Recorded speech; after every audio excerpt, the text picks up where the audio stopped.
Sports Insider podcast brought to you by the journalists at The Advocate, NOLA.com, and the Times-Picayune. My name is Perryn Keys. I'm the executive sports editor. I'm joined today by Wilson Alexander, our lead LSU football beat reporter, and by Scott Rabalais, our venerable longtime columnist.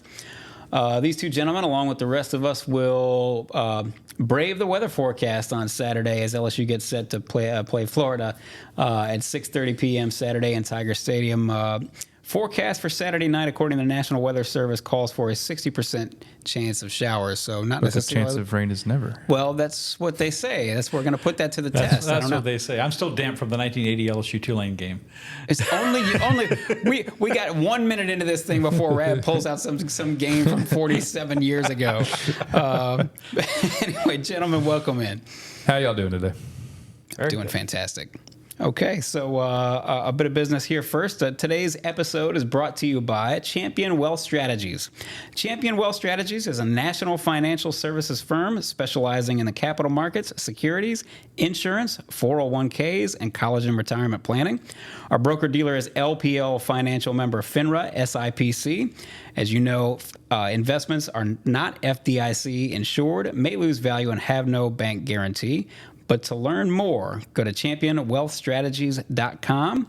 That's championwealthstrategies.com. Contact Champion Wealth Strategies and plan like a champion today. A couple other, thank you. He practiced. Okay, folks. It's the majesty of a live read. A couple of other housekeeping matters here. Now, as I said, didn't practice that. We're off to a great start. If you're tuning in, you know The Advocate has always been the number one destination for LSU football coverage, and this podcast is just another way for us to bring our great coverage to you.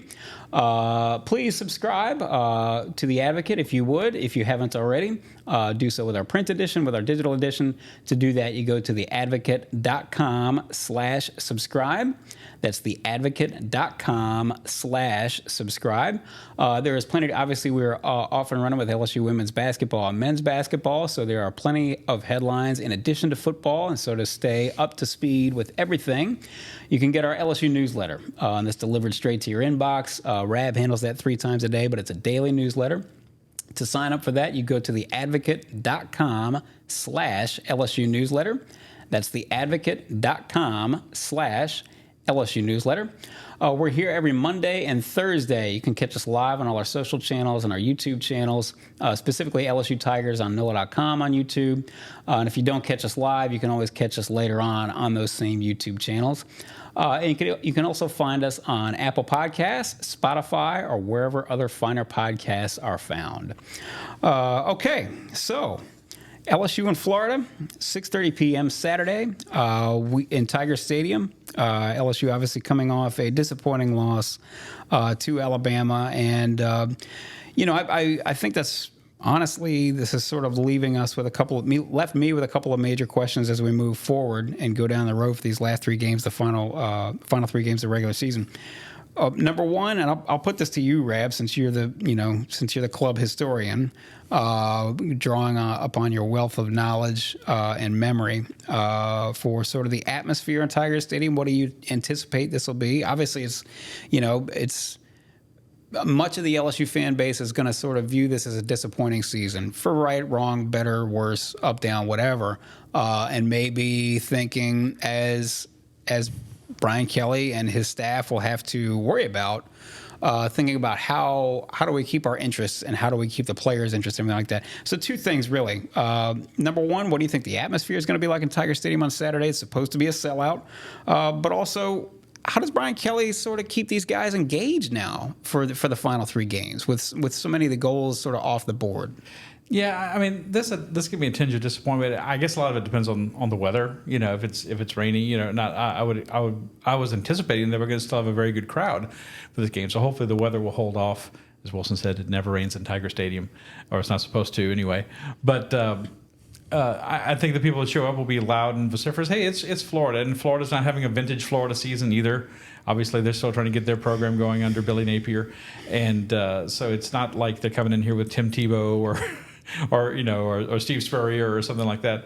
But as for the team goes, I think, and then talking to the players yesterday, and Wilson can agree with me or not on this, I got the impression talking to the players that that they're buying into what Brian Kelly is selling, what he said on Monday at his weekly press conference, which is that there's still something to play for. The chance to still win 10 games for the second straight year is something to play for, and that shows stability. That shows forward momentum in the program. That they're, as he said, they're good. They're not great and they're not elite, but they're on balance they're having a good season. Yeah, it's a good season. They're in the top 20. They're 6-3 in the country. It's good. It's not what everyone wants, but it's good. So it's a chance to finish that strong, as maybe they didn't quite do last year, where they had the losses to Texas A&M and Georgia. So it's important, and this is a very important one, and a very losable game for LSU if they don't come with intensity, if they don't come with focus. This is, like you said, it's not the goal of getting to the championship game in the SEC or even in the the college football playoff, anything like that. That's all off the table at this point. But it is, like you said, for this program, important to get to 10 wins in my mind, because think back to if someone had told you, we had this discussion earlier in the week, and kind of building off of that. Think back to if someone had told you, if you're an LSU fan, January 2022, or even when Brian Kelly got hired, hey, sitting at 11 and 12 over these combined 2 seasons in 2021, 2022. Oh, okay, well, over the next 2 years, you're going to have a chance at 2 back-to-back 10-win seasons and an SEC championship game appearance. Like, I think that people would probably have taken that, but it's obviously the context of this year is a little bit different and colors that as a disappointment. So it is important still to get to 10 wins, to be able to have that to hang your hat on. And it's important, I think, for Brian Kelly to be able to show that he can keep everybody together, even when things aren't going quite how you want them to still be able to finish the season strong. That message of, good wasn't good enough in order, you do want to be great, you want to be elite, that he was saying publicly. LSU released footage of the post-game locker room against Alabama. That's the same thing he was telling the players, except with a little bit more fire and passion to it, right there in the post-game locker room. And so that is something that they've heard quite a bit. And it is sort of a challenge to them. What do you really want to be? And now they're going to have to try to finish strong to show that they can take those steps in the right direction, potentially finish with 2 back-to-back 10-win seasons, and keep some forward momentum going, even though this season didn't go the way that you wanted it to. All right. Well, so let's we talk about a 10-win season, and that's a noble and admirable goal. We're going to get to game predictions, obviously, for LSU and Florida here toward the end of the podcast, but. Since you guys bring it up, and that's as you say, it's an admirable goal, a goal worth shooting for. Saturday against Florida, the following week against Georgia State, and of course finishing up the regular season against Texas A&M. All 3 games at home. They would obviously have to win all 3 and then get to a bowl and win that bowl to get to 10 wins. Rab, we're a good way off, but do they do it? I think. There's a big caveat that Jayden Daniels definitely plays in this game. I think, yes, I think they do. The bowl games the non-college football playoff bowl games have gotten to be such a coin flip, because you don't know, which players are going to opt out and which are not. I fully expect LSU will have some players who opt out. We saw how many for Purdue did. They were really shorthanded in the game last year, like LSU was in the Texas Bowl 2 years ago. So right. That's much more of an unknown. But I think they certainly have the ability to. I will go on a limb and say yes, that they will get a 10-3. Wilson. It's hard, like you said. The bowl game part of it is just such unknown, because you don't know about the opt-outs, you don't know who they're going to be playing. And I was just thinking back to it for a second. This team hasn't won 4 straight games at any point in the season. No, it's lost 3 wins, lost 3 wins. Lost. Yeah, and so I'm gonna say no for that reason, because to be consistent all the way through like that is something that they have not quite done. And because of say you have some opt-outs on offense and maybe you aren't as explosive in a bowl game as you have been. And that's not like saying that like that's going to happen, just like the possibility is there. I'll say they finished 9-4. Fair. Interesting though, at least for the reason of Florida, Georgia State, Texas A&M, they will be favored in all 3 of those games for sure. All that having been said, they were most certainly favored to beat Texas A&M last year and went over to College Station and very much laid an egg, which I don't think any of us saw coming. No, and that's kind of like what I mean also about like Kelly needs to be able to finish this thing strong and show that for himself and show for this program to build that offseason momentum that you don't have another sort of major letdown like that. Losing to Alabama, a top 10 team on the road, that's one thing. Losing to Ole Miss, another top 10 team on the road this season, another thing. But to have 3 straight home games against teams that you're favored against, like you need to go win those football games and to be able to show that you can keep everything together. A&M was probably actually a really good example of, okay, for example, last year they lost to Tennessee. Tennessee had the best offense in the nation last year. Well, maybe it's not what you want, I guess, if you're an LSU fan, but there's no great shame in losing to a team like that. There was no great shame in losing to Florida State. That was a tough loss last year, but nonetheless, A&M really brought into focus. Okay, you guys aren't good enough to just go to sort of roll the ball out there and win. Speaking of going between the sidelines and being able to play, we got an update about Jayden Daniels on Wednesday morning. Wilson, can you just sort of reset that for us? Absolutely. So Jayden, of course, is in concussion protocol. And he's making progress is sort of the very general way of putting it. And it's still day to day, but he had a workout Wednesday morning. And Brian Kelly said that went well. He will be participating in practice this afternoon in a non-contact fashion. And if that goes well, which is kind of like the last thing to get through, then he'll be cleared for contact on Thursday. And then in which case all indications point to him being available to play on Saturday. So he's making the right kind of steps that he has to do at this point to get through that concussion protocol and be available. Rab, how many points is Jayden Daniels worth? Just thinking how, less effective they could be without him and his running ability. That's a lot, but I didn't say 2 touchdowns. I mean, that's a lot. Which, incidentally, the line now, I believe, if I'm not mistaken, is 14 right now. Yeah, LSU I'm not saying he goes down to pick him if he doesn't Yep. play. I think LSU's still the favorite, but I think he's worth a couple of drives that don't stall, that you have to punt or settle for a field goal. So, yeah, I would say a good bit, a couple of touchdowns. We got into this, obviously, in Monday's podcast about, if Jayden plays, if he doesn't play, that obviously leads to Garrett Nussmeier, the number 1 backup, and, sort of the presumed heir apparent for when Jayden Daniels heads off to the NFL next year. At the moment, of course, he hasn't played a ton this year. 17 to 33, 51.5% passing, 196 yards, 1 touchdown, no interceptions. Let's just play pretend and say that Jayden Daniels doesn't feel good in warm-ups, or he doesn't make it all the way out of protocol, and Garrett Nussmeier has to play. What does LSU's game plan look? How does it look different? And what do you want to see out of Garrett Nussmeier? What should he be doing? Well, he's obviously not the runner that Jayden is. So you take away a lot of that dimension. Not that he's immobile, I'm not saying that, but he can move around the pocket and get you a yard or 2 or a sneak or something like that. But you're not going to expect him to go for 30 yards, like we've seen Jayden do a lot of times this season. So that takes away that option. But maybe. I don't know that the passing game changes that much. I think he's got the skills and certainly the arm strength, and he can make that right sideline to right hash to left sideline throw, or vice versa, very easily, and has the touch and stuff like that. Maybe not quite as consistently accurate as Jayden, but he can play that game. So you have to rely more on your other running backs. I guess that's where it changes. Logan Diggs, and not just Logan Diggs, but maybe more Josh Williams, who we saw score a touchdown, rushing touchdown against Alabama. Maybe Caleb Jackson, maybe even Noah Cain, to try to get you a little more in the running game that Jayden wouldn't provide, because he's once again on total yards LSU's leading rusher. Wilson? Well, Rab kind of said everything that I had to touch on all of it. Well, that's good, because you're usually very prepared. The passing game would not have to change very much. And the thing that would actually be kind of interesting in the passing game is if Garrett would be taking even sort of different kinds of throws. conceptually, I don't think much would have to change. But he's going to look at the game and see it differently than Jayden does. Would he try to hit maybe an deep outbreaking route that Jayden doesn't throw very much at all, kind of thing? We've seen him go for those throws and complete them in preseason practice. He's going to try to fit things into the tighter window, and it can be very exciting.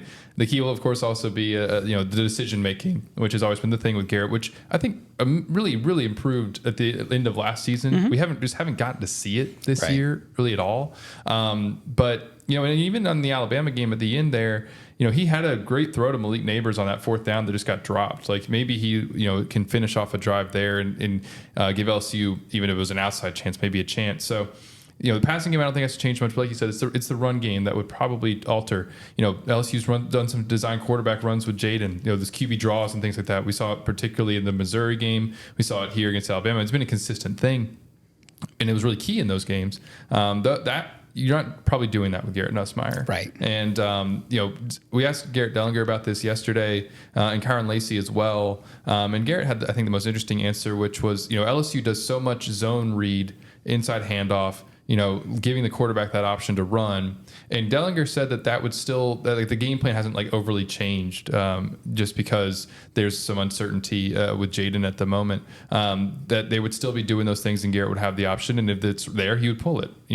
He can run, like you said, a little bit, not the same way that Jayden does. There's nobody in the country who runs like Jayden does. So I think you would have to get more out of your traditional run game, which this could be a game to have to do that against because Florida's allowing 4.41 yards per carry. Right. So I think that's what it would look like. It begs the question, too, though, if Jayden plays, are they going to call many, if any, design runs for him? Obviously, when he got hurt against Alabama, it was dropping back to pass, not running. But we have seen him obviously take many big shots this year when he's been running the ball. Get pinballed. Yeah, and you don't want that. There's no way of knowing, but I would think they could be. You still always have the threat of him running, but I don't know if they're going to want to call on him to run the ball as much against Florida if he plays. Do you agree? Yeah, maybe I can see that being a scenario, but also what comes to mind is if you don't trust him to do something and you feel like he's not at 100%, then he probably shouldn't be out there, especially because we're dealing with a head injury here. So it's like if there's something that you're not doing because you're worried about that, then in the first place, he probably shouldn't be playing.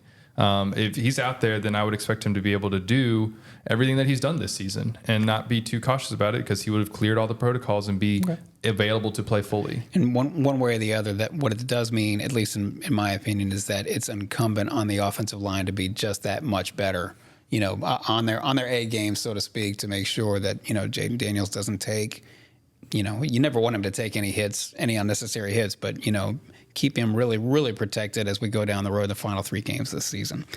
So we know about the offense. The offense does what it does and largely has been one of the most successful in the nation.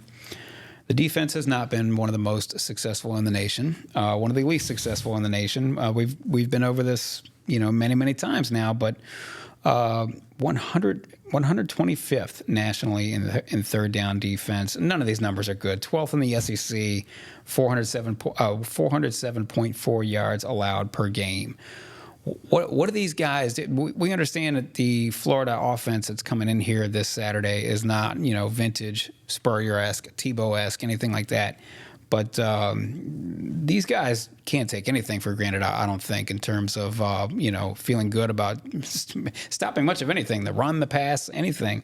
What would you like to see out of the defense over the final 3 games, Rab? I don't know. I mean, you're pretty much 9 games is more than enough sample size to say you are what you are, and what they are is not good. In fact, it's really kind of the point where it's hard to imagine LSU being any worse, on defense. I guess you can always be worse. That's a challenge. But it's for LSU, the school that, as I've said before, prides itself, historically on its defense. That's a core foundation of the LSU program is playing great defense under Charlie Mack and with the Bandits and with players like Casanova and Peterson and Matthew and Dorsey and all these guys over the years, and that they can't do it now is just boggles the mind. What can you expect? I can expect that they're going to try to say if they hold. What would Florida you like? What would I like to see? Yeah. I would like to see them be able to get some stops and get off the field, not give up 11 of 14 third down conversions to an Alabama offense that I think scored its most points in an SEC game Saturday. Yeah. And so I would like to see them go, be able to say, they held Florida like 24 points. I'd be like, wow, they did a great job. I'd probably be writing that Saturday night after the game. But I would say realistically, getting more sacks, getting another sack or two, forcing a turnover, which they didn't do against Alabama, which they've done at times. They've had a few key ones over the course of the season, but not consistently. And just disrupting the other team's offense to the point where they've got a punt. And Florida has just enough offense to make you worry. Mertz has developed better as a quarterback than probably a lot of people expected. He's got a nice pass combination with Pearsall. You got a nice runner with Etienne. They've got some pieces to work with on offense, certainly enough to vex this defense. And you got to find a way to stop them and just put them in bad situations. I guess that'd be the best thing. Put them in bad situations where they might not succeed on 3rd and 18. Wilson, anything specific you would like to see from the LSU defense in terms of progress, personnel, anything over the next 3 weeks? A couple things come to mind. I'd like to see just if whatever their game plan is against Florida, if it's not working, it's not necessarily even a halftime adjustment, but like if it's not working at some point, make an adjustment. Like call the spy kind of thing, like we didn't see against Alabama. Right. That was the thing that was so frustrating about that game, especially in reviewing it, but even very much in real time as well. Was okay if this call is available, then make it at some point. Try something a little bit different because, like I said, it's hard for this defense to get much worse than it is. And with you now having 3 losses, as much as important as it was, like we said, to get to 10 this season, if you can do it, don't be so conservative necessarily. Call a few more blitzes. Do some things that are a little bit different. The personnel is limiting, especially in the secondary. Like we saw, especially in the Alabama game plan. Most of all, showed that LSU was terrified of getting beat deep and dropping into these really soft zone coverages. And okay, I can understand the reasoning behind that. But maybe try some different things here and there because what you've done to this point hasn't worked. So don't just keep doing the same thing over and over again. And if your game plan is in the middle of the Florida game isn't working, then adjust. And the other thing in terms of personnel, get Whit Weeks involved a little bit more, especially as you build toward next season. I mean, this is a guy who's probably going to need to be a starter next year. He's played some good football. Did not have a single defensive snap against Alabama. It was the first time. His role has dropped significantly since Omar Speights got healthy. Sure. Which they like experience. They kept talking about that when it comes to Omar versus Whit. That Omar's played so much football, but Whit has shown you something to not have a single defensive snap. The first time he hadn't done that since the opener. Get him on the field a little bit and mix him in there, and continue to see maybe what you have out of Jayden Toviano at corner. That seemed to work okay against Alabama. He wasn't really tested, but those would be some of the personnel things that I would like to see in particular. I know you got a question in your mailbag this week about players like Deshaun Womack and why, and then again, it speaks to Brian Kelly seems to like his veterans a good amount. I will say that in terms of, play some young guys, play some newbies versus instead of continuing to run the vets out there. I do think it's a little bit of we don't know for sure, but I think it's a little bit of a tightrope you have to walk because I think if the coaching staff just runs a bunch of freshmen out there, don't you risk the ability to be able to look your players in the eye and say, yes, we're still going all out for this season and trying to win these games and, give this thing a good faith effort instead of just saying, well, hey, we need to play these young guys and get them ready for next year. Well, not quite because it's a performance thing. And which is very fair. Yeah. And LSU played freshmen last year. Will Campbell, Emory Jones, Harold Perkins, Mason Taylor started 4 freshmen. Because they were better than the older guys who were in front of them. So if your performance gives it, players will understand if they've gotten beaten out. I think honestly it would be more of a good faith thing to say this guy has earned playing time and we're playing him. Toviano aside, and maybe some 1 or 2 others aside, though, don't you think though that if they thought Just as you said, there were 4 players on offense who were freshmen who started last year.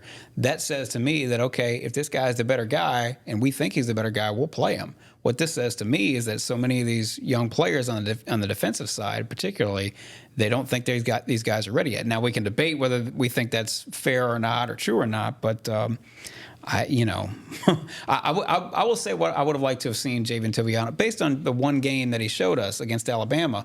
Seems like he was up to the task and ready for it. I grant you that they didn't try him. Alabama didn't go bombs away. They didn't try 20 long bombs and stuff like that. So maybe that's not maybe you get an incomplete grade, so to speak, in terms of your pass coverage.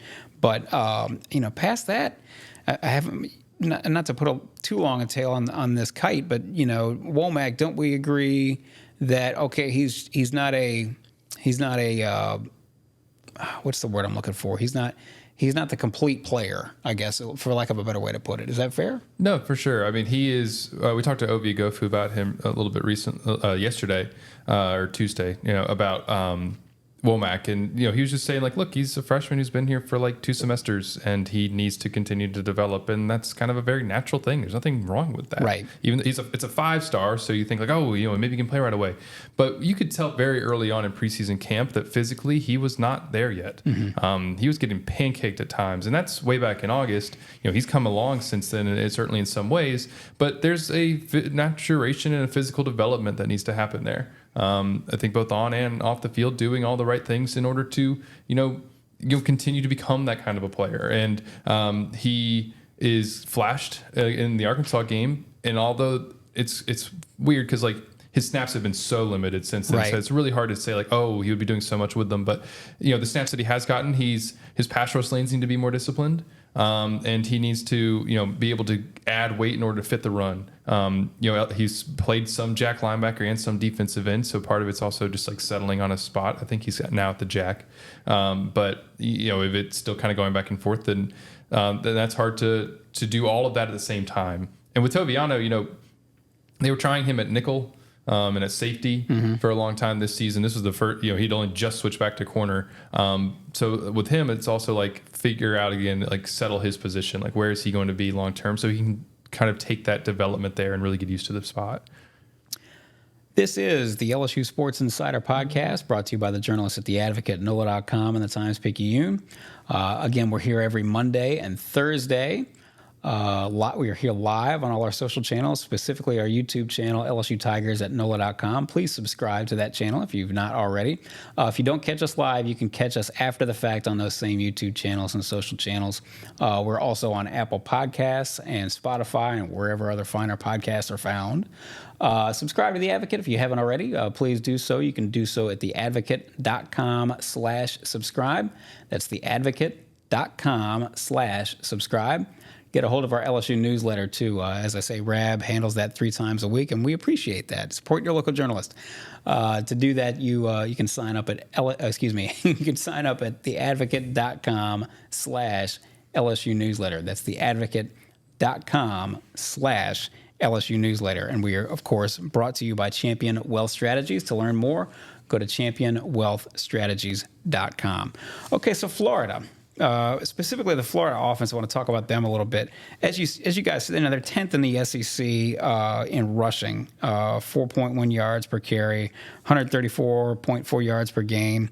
They're actually not half bad. They're a little bit better than I thought they might be in terms of their pass offense. As I look for my notes here, I apologize. 8.0 yards per pass attempt. That's 40th in the nation. That's not half bad. And I will just say to go a little bit deeper on that, Graham Mertz, the transfer from Wisconsin. You two know that I, maybe following the Badgers a little bit closer than the average college football fan here. He was a 5-star quarterback who was seen as a player who was going to maybe add that one missing dimension to the Wisconsin offense. He was okay, but it did not work out as Wisconsin had anticipated a 5-star quarterback working out. He transfers to Florida, and I will give credit where credit's due. Billy Napier has gotten a lot out of him. If I'm not mistaken, 17 touchdowns, 2 interceptions, and that was the big thing for Graham Mertz when he was at Wisconsin. I don't mean this in a mean-spirited way, but he was the king of the untimely, soul-crushing interception, a soul-crushing turnover. And so they did. I'm reminded, if I'm not mistaken, that win over Tennessee they had was 29-13 or 26-19 or something like that. I can't remember now. But I do remember in post-game, very specifically, Billy Napier saying over and over again, and this is something that he said when he was at UL, winner of 4 straight Western Divisions, Sun Belt Western Divisions at UL. We stayed on schedule. And what I think he meant by that was, they didn't get behind the chains, they didn't commit penalties, they did all this. They sort of did what they were trying to do and didn't commit any unforced errors, things of that nature. So this is not maybe an explosive offense that LSU is going to be facing here on Saturday, but it is an offense that, given what we just discussed with the LSU defense, is something that they're going to really have to bear down and defend honestly. What are you expecting from Florida? What do you suspect that they'll try to do, Rab, on Saturday? What immediately came to mind, what you're saying there, staying on schedule, moving the chains. Doesn't have to be, the 40-yard game. Like, remember last week we talked about Alabama, LSU being worried about them hitting, the huge bombs because they were good at that, and LSU was susceptible to that.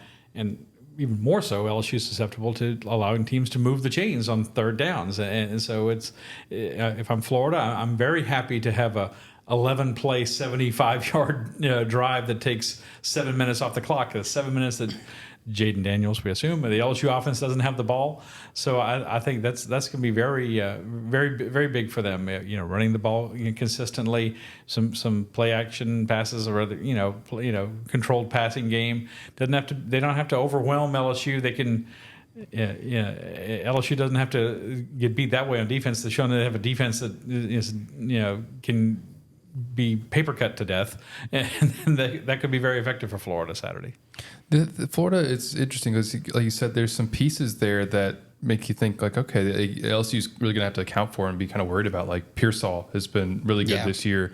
Mertz, like you said, over 2,400 yards passing. In that game against Tennessee, they ran the ball incredibly well in particular, but it's kind of funky that now over the course of the season, they have not been like a super great rushing offense. So that's, they're probably going to try to have offensive balance. And LSU, maybe the best path is to in some way make them one-dimensional. But it's interesting also, like the Pearsall thing makes me think back to the Missouri game with Luther Burden.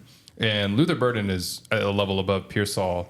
But LSU's going to have to account for, and that Missouri offense is the further they go down the season, Theo Weiss shows up and like they've got more weapons than probably Florida does. But LSU ended up doing a good job for a large swath of that game, neutralizing Luther Burden. Yeah. And that was, I mentioned earlier, like making an adjustment. LSU came out I'm trying to remember exactly what it did. I think it came out in man coverage in that game and then switched to zone when it wasn't working at all. And so, they were able to do that in that game, and by doing so, kind of neutralize Missouri in a lot of ways. And might have to do something similar here in terms of what you're doing coverage-wise in order to neutralize Pearsall. Because if they can turn Florida, if they can just take away Florida's passing game or something like that, then and put it all on this rushing offense that hasn't been all that great, then that's the path. Or vice versa, if you're putting it all on Graham Mertz and Pearsall to make plays. That's worrisome because we know what LSU secondary is like. But again, anything that you can do to kind of make Florida one-dimensional is a good way forward. Billy Napier, if you followed Billy Napier while he was at UL, they very much were a run-first offense. And they were, believe me, from having watched for 5 years, when he was at UL, there were not a lot of 53-7 wins. There were a lot of, and I mean this it's a credit to him and to the quarterback they had from Scotlandville at the time, Levi Lewis, who was a great leader and a great sort of manager of that offense. He wasn't a quote unquote game manager, but he knew how to run that offense, and they got the most out of what they had, and it was primarily on the ground, and they won a lot of games 27-20 or something to that effect. I do think they want to run the ball first, and to that end, I would say that if I were an LSU football fan, I would be tremendously worried about LSU, the run fits, the assignments, filling gaps, making sound tackles, all those things that you thought maybe they were starting to get better at against, albeit, some suspect offenses in Army and Auburn, but they came right back and reared their ugly head against Alabama. I would be frankly worried more so about the ground first, because if they establish the run and they start, I mean, my goodness, didn't Grambling average something like 9 yards per carry in the first half in that game all those months ago? Yeah, I can't remember now. It was a lot, but I mean, certainly their run fits were not good in that game, and we thought they got that cleaned up, and well, maybe they did, maybe they didn't. So anyway, we discussed earlier in this podcast about, hey, what would you like to see about the LSU defense, over the last these final 3 games? I would say tackle. Yeah. No, that's a great point. That's such a good point, because it's like one of the most fundamental things about the game, blocking and tackling, and we've had to talk about it all year. The tackling. I mean, LSU, according to PFF, missed 12 tackles against Alabama. That was the most that it had missed since the Ole Miss game. It, like you said, reared its head again, and yeah, that would be. I think that I might have to change my pick about making adjustments, because that would be like the most basic thing, is just do the fundamentals well. Brian Kelly talks about this all the time with this defense in particular, because it's not loaded with stars and you probably don't have the ability to do lots of different exotic, interesting defensive things. Like, just do the fundamentals correctly and you might be in a better position. They talk all the time. Greg Penn brings this up because we end up talking to Greg Penn quite a bit. LSU just kind of decides who's available post game and who comes during the week. And Latter-day Liam Shanahan. Yeah. But Penn talks about that often. It's like, just do your job. Like, everybody just needs to do their job. Sometimes they get in this mode where they try to do too much or do someone else's, and all that does is expose a hole where you were supposed to be. And so, yeah, just doing those fundamentals like leveraging and tackling and eye discipline should put you in a decent position to win these next 3 games. It's interesting. You brought up the adjustments that LSU made against Missouri, which to me, Rab, and I didn't mean to put you on the spot here, but it to me makes it that much more perplexing and sort of flummoxing that LSU didn't appear to make many adjustments against Alabama. What do you make of that? I don't know. There's been a lot of head-scratching things that are going on defense this year, starting, of course, with the Harold Perkins decision to play inside linebacker. I don't know. I mean, it seemed like you learn your personnel over the course of the season. You start to make adjustments, figure out what they can handle and what they can't.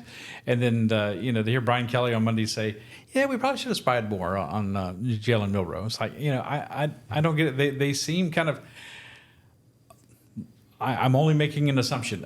They don't trust these players to handle – big changes, in-game changes, to go away from the game plan. That's what we decided to do going into the game. But they did that against Missouri, though. And that's, they did. It just. Well, what's interesting about that one adjustment, just a note about it, not to like let anyone off the hook. They've been a zone team almost all year. No, that's true. They went to man. They went back to what they knew. Right. That's fair. Yeah. But, I don't know. I mean, it's one of the questions you have about this staff and Brian Kelly. He doesn't look like he's going to make any in-season changes like we just saw at USC. Again, a team we've compared a lot to LSU the course of the season, with a great offense and a very porous defense. Lincoln Riley just fired Alex Grinch, the defensive coordinator he brought with him from Oklahoma after they lost. He gave up 52 to Washington. I don't think he's going to do that, but he's got some big things to think about over the course of the year. But in the meantime, that's the end of the season. He doesn't want to talk about that at all, and you're not going to force it out of him under hot lights or anything, to talk about it. But in the meantime, what do you do? And you have to be a little more, as Wilson said, if that's not working, let's try that. You might as well. You're giving up big yards and big plays anyway, and superlatives that have never existed before. Jalen Milroe is the first quarterback in Alabama history to rush for 4 touchdowns in a game. Right. You think in the wishbone days somebody would have done that. So be willing to try something. If it doesn't work, try something else. And I don't claim to be an X's and O's person per se, but I do think they seem kind of unwilling to bend away from the game plan, because I have to assume because they don't think the players can handle it very well. I will say this, and you guys can tell me. I'm going to throw something out there. You guys tell me if I'm full of malarkey or not. You mentioned that Brian Kelly, hey, you're not going to get him to the bright lights and sweat it out of him as to whether he's going to make a decision or not on coaching, and that, hey, I'm focused on Florida and all that kind of stuff. Which, I mean, that's the right answer to give. But by the same token, I did note that on Monday during his press conference, he did not stand up and say, look, hey, we've had a rough year. We've had a rough couple of years here. These are growing pains, so on and so on and so forth. But you know what? Matt House is my guy. I'm standing behind him. I'm not worried about him. He's going to get this thing straight. We're going to get this thing straight. All is well, and we'll see you down the road with him and all that. didn't say that. Am I making too much out of that? Am I being a little too early and a little too presumptuous that is a sign that maybe the two of them are not all the way on board together and in lockstep, and changes could potentially be afoot? Or are we just? Is it just too early to start trying to figure out what's going to happen there? No, so I don't think you're. I think you're maybe drawing something out of the press conference, drawing too much out of the press conference comments, in that, like, the last time that Brian Kelly full-throatedly defended Matt House was right after the Ole Miss game, and he was asked directly about Matt House.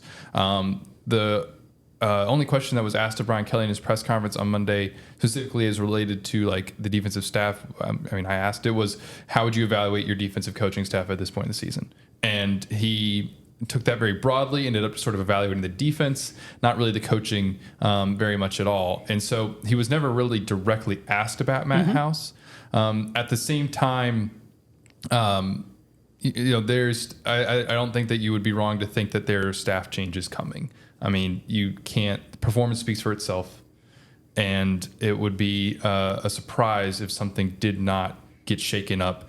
Whether that includes Matt House, who that includes, all that is probably where we're getting a little bit too far ahead of ourselves. Right. But you can't go through a season like this and not make some kind of change in the offseason. We saw it last year with special teams. Sure. I mean, That's your true. special teams are bad. They made a change in order to improve. And Brian Polian was one of his guys. Yeah, one of his guys. He wasn't throwing him under the bus or anything like that during the course of the season. But when the season came over, it was like, this has to improve. I can imagine when that conversation was like, Brian, you're one of my guys, but I got to make a move, and I got to think there will be.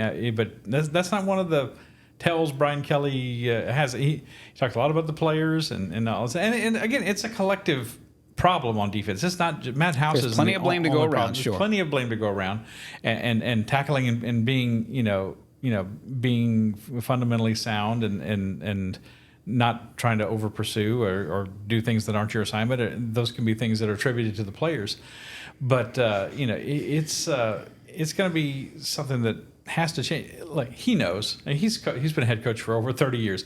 He talks about being elite and getting to that level and being that level that this is why I came to LSU. It wasn't to play defense like this.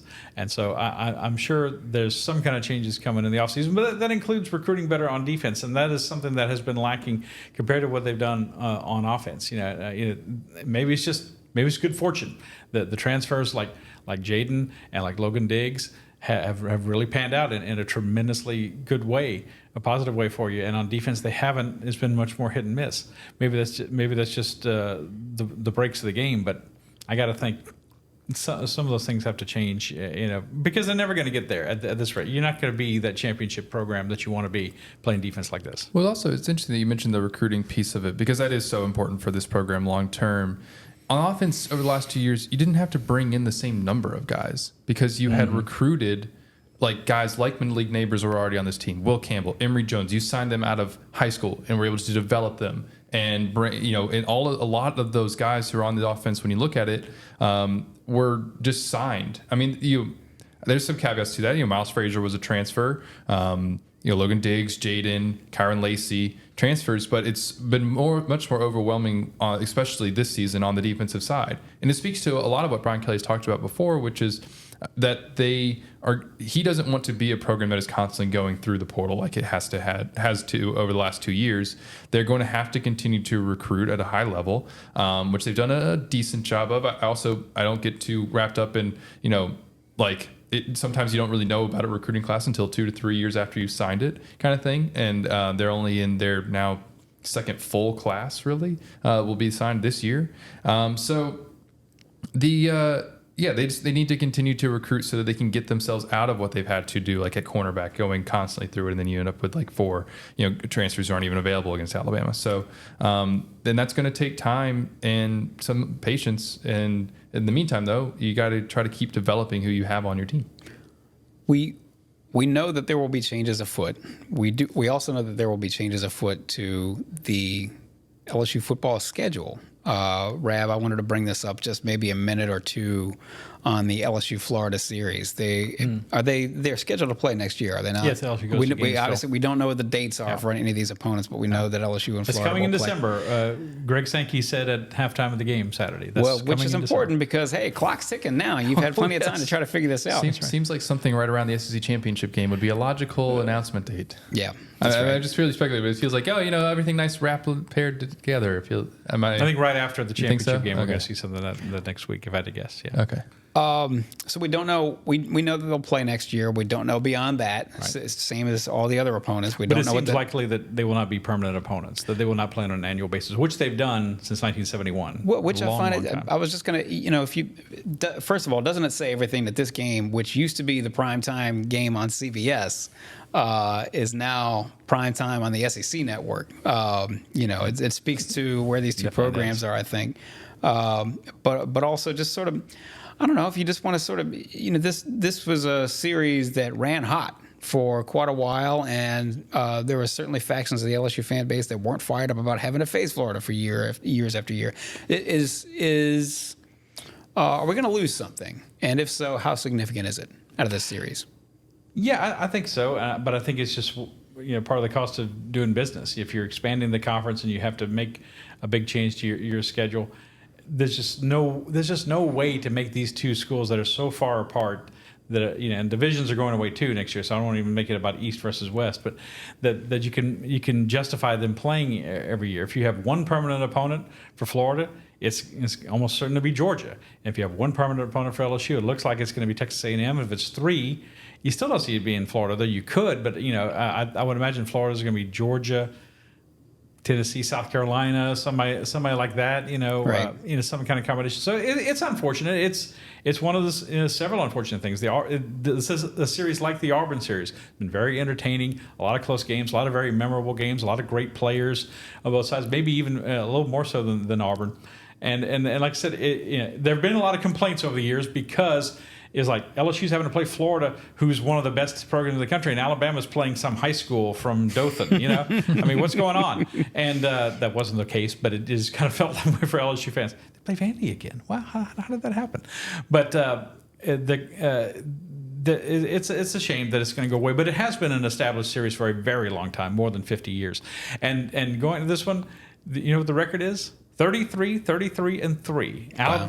Florida had a big lead from the Spurrier years. Well, and LSU has whittled into that over the years. I'll put a little asterisk on Very there. Three of those wins got three of those LSU wins got vacated. So okay, well on the field it's 33-3. But people are like, what's the three? Yeah, they used to have ties in college football. But yeah, it's a shame. On balance, it's kind of a shame that because this has been a very entertaining, compelling series over the years. It's also the cost of doing business. It is. There's lots of series that have gone by the wayside, and that's just sort of the way things are going to be.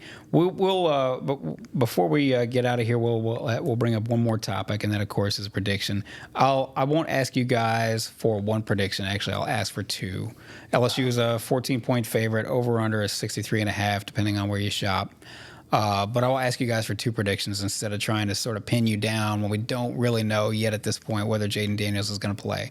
So if Jayden Daniels plays, what happens in this game, Rab? And if he doesn't play, what happens? I think if Jayden plays, he's not quite hitting on all cylinders, but they're still being pretty effective offensively.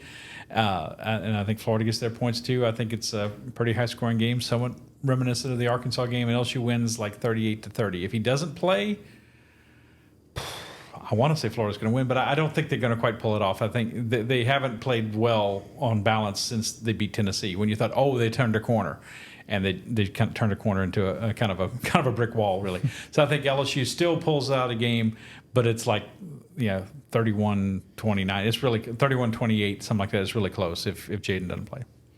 I have more faith in Garrett Nussmeier than Grab does. I think LSU wins either way. It's probably, like you said, maybe you're not like as sleek offensively as you have been this year. Good work. Thank you. Yes. Sometimes I write. We don't get to talk.